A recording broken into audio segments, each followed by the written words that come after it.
Have you ever caught yourself asking someone else what you should do, even when you already knew the answer? Maybe you apologized for something that wasn't your fault.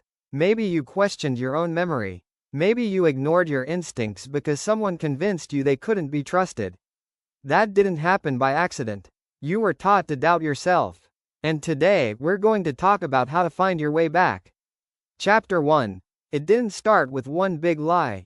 Very few people lose confidence overnight.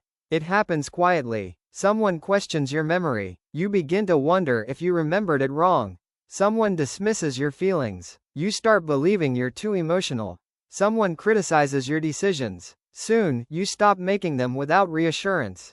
Little by little, self-doubt becomes your normal. Chapter 2. You stop trusting your own voice. Think about how often you asked yourself, am I overreacting? Maybe I'm being too sensitive. What if I'm the problem? Those questions didn't appear from nowhere. When your reality is repeatedly challenged, your confidence begins to disappear. Eventually, trusting someone else feels easier than trusting yourself.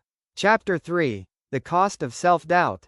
When you stop trusting yourself, you stop setting boundaries. You stop expressing your needs.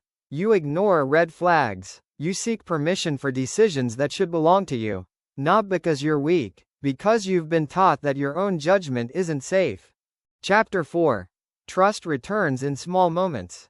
Healing doesn't begin with one huge breakthrough. It begins with tiny decisions. Listening to your instincts. Saying no without explaining yourself. Choosing rest without guilt. Speaking honestly. Every time you do that, you're teaching yourself something new.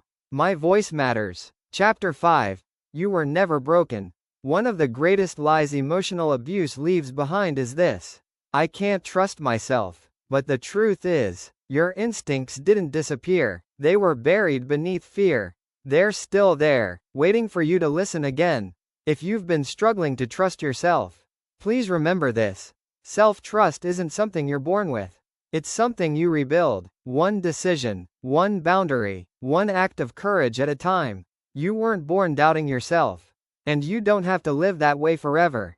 If this message encouraged you today, subscribe to Love Unfiltered.